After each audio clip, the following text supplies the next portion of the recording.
আসসালামু আলাইকুম দেশবাসী। আজকে আপনাদের সামনে খুব গুরুত্বপূর্ণ এবং মর্মাহত একটি বিষয় নিয়ে কথা বলতে আসছি। আমি কথা বলতে পারতেছি না, অসুস্থ। তারপরেও যদি কিছু না বলি তাহলে আপনারা হয়তো আমাকে সন্দেহ করতে পারেন। তাই আমি আমার কিছু কথা আপনাদের সাথে শেয়ার করার প্রয়োজন মনে করলাম। তো বিষয়টা হচ্ছে যে আপনারা দেখতে পাচ্ছেন যে সামাজিক যোগাযোগ মাধ্যমে আমাকে নিয়ে একটা বিষয় ভাইরাল হয়েছে, বিভিন্ন পত্র-পত্রিকায় সেগুলো হয়তো প্রচার হচ্ছে। তো আমি আপনাদের বলবো যে এই বিষয়টার সাথে, যে বিষয়টা মেঘলা নামক একটা মেয়ে এবং আমার ছবি দিয়ে যে একটা অপপ্রচার করা হচ্ছে, অপবাদ রটানো হচ্ছে, এটার সাথে আমি কোনোভাবেই সম্পৃক্ত না। আমি এটার বিষয়ে কিছুই জানি না।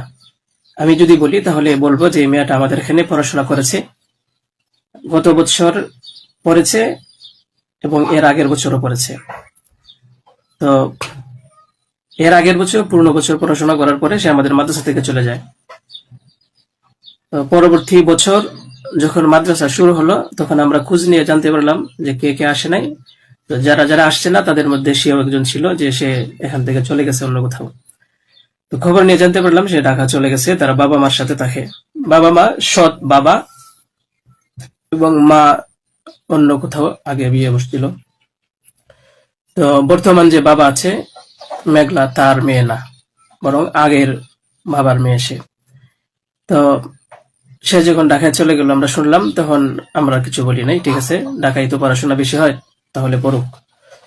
আমরা আমাদের ক্লাস শুরু করে দিলাম। কিছুদিন যাওয়ার পরে দেখলাম আবার এই মেয়েটা আমাদের মাদ্রাসায় আসছে। তো আসার পরে জিজ্ঞাসা করা হলো যে কেন, কি অবস্থা, কোথা থেকে আসছো? সে বললো যে ঢাকায় চলে গেছিলাম, এখন নানা ভাই জোর করে নিয়ে আসছে আমারে। আমি আসতে চাইছিলাম না, আমাকে জোর করে নিয়ে আসছে নানা ভাই। দেশবাসী, আমি আপনাদের সাথে শুধু এই কথাটাই বলতে চাই যে যে মেয়েটা এখানে আসতে চাচ্ছিল না, তাকে কেন জোর করে আনা হলো? তাকে জোর করে আনার পিছনে কি কারণ ছিল বা তার কি স্বার্থ ছিল? পরবর্তীতে আমরা এটাও জানতে পারি যে এই মেয়েটা তার এই নানার সাথে রাতের বেলা ঘুমায়। সে নিজেই বলছে।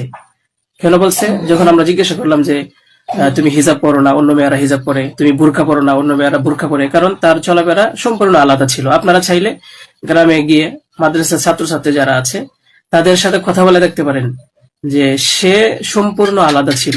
তার কোনো কিছুই আমাদের কমনের ভিতরে ছিল না, আমরা তাকে কন্ট্রোল করতে পারতেছিলাম না। তো সে এইভাবে কিছুদিন থাকার পরে আমরা ভাবলাম যে হয়তো তাকে আমরা রাখতে পারবো না, কারণ আমরা তাকে কন্ট্রোল করতে পারছি না। হয়তো মেয়েটা